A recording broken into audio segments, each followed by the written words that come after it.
Le serpent, celui qui se venge de Louisa Lary. La femme de Caen disparaît un matin, sans que personne ne sache ce qui lui est advenu. Caen et son coéquipier cherchent dans les dossiers des criminels lequel d'entre eux serait susceptible de faire une pareille chose. Les quelques messages reçus ne mettent pas les policiers sur la bonne voie, ni même sur aucune voie. Et loin, enfermée dans une cave, sous-alimentée, se bat pour survivre. Elle espère que son mari la trouvera vivante. Elle ne cesse de penser à Xavier, son fils adoptif si fragile. Clouée sur son grabat, un poignet attaché, elle ne peut rien faire d'autre que d'attendre que l'on vienne la délivrer. Vous le retrouverez sur Amazon ou Kobo. En voici un extrait, la disparition. Caen, occupé à une réunion qui n'en finissait plus, avait, à la demande du chef, éteint son cellulaire à l'instar des autres. Tous les policiers du centre opérationnel convoqués à cette assemblée exceptionnelle écoutaient attentivement les paroles du directeur de la police. C'est seulement à 18h que cette réunion prit fin au grand soulagement de tous.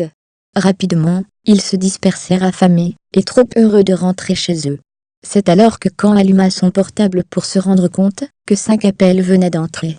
Tous émanant de la même personne, Xavier. En larmes, il implorait son père de venir le chercher.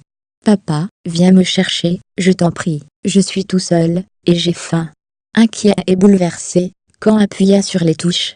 Une petite voix malheureuse répondit. « Papa, c'est toi ? » « Oui mon garçon, où es-tu ? » « Je suis à l'école, dehors, et j'attends maman, mais elle ne vient pas me chercher. »« J'arrive, mon petit. »« Et tu attends depuis tout ce temps ? » ?»« Oui, papa, et j'ai faim. » Caen raccrocha et fit le numéro des loins.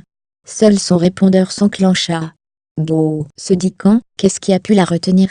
Il pressa la pédale d'accélération en songeant à son garçon qui attendait depuis des heures que quelqu'un vienne le prendre. Son cœur battait à tout rompre en imaginant son petit bonhomme inquiet, pleurant seul à l'extérieur de son école. Sa colère contre les autorités scolaires ne faisait que s'amplifier à mesure qu'il s'approchait. Bouleversé, il se disait « Comment ont-ils pu le laisser seul dehors pendant toutes ces heures ? Ils ne s'en sont pas occupés le moins du monde. Ils vont m'entendre comme jamais, ils ne l'ont fait. » Une fois dans la rue qui menait à l'école prématernelle, Caen s'arrêta brusquement et sortit de sa voiture sans même se donner la peine de refermer la portière.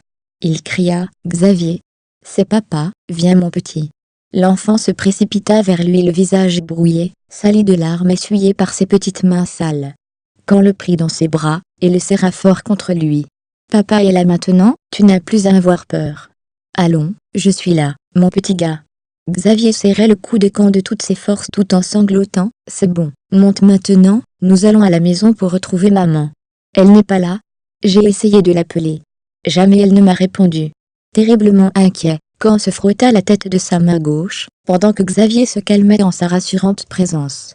En entrant dans la cour, il vit la voiture des loins garée à sa place habituelle.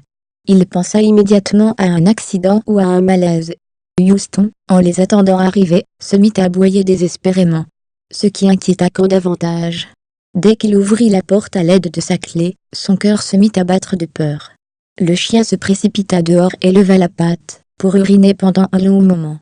Caen comprit que le chien n'était pas sorti de toute la journée, il se pencha vers Xavier, qui montait les quelques marches, et il lui demanda de rester dehors en compagnie de Houston, qui se soulageait visiblement après une telle attente.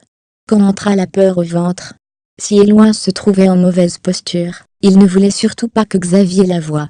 Il scruta le salon, inquiet de retrouver sa femme gisant par terre, soit malade soit blessée. Trouvez le serpent, celui qui se venge de Louisa Lary sur Amazon et sur Kobo. Visitez-nous sur pleinddelivres.com et sur livresenligne.ca. Abonnez-vous à cette chaîne pour ne rien manquer. Vous êtes aussi invité sur ecololuca.com. Merci.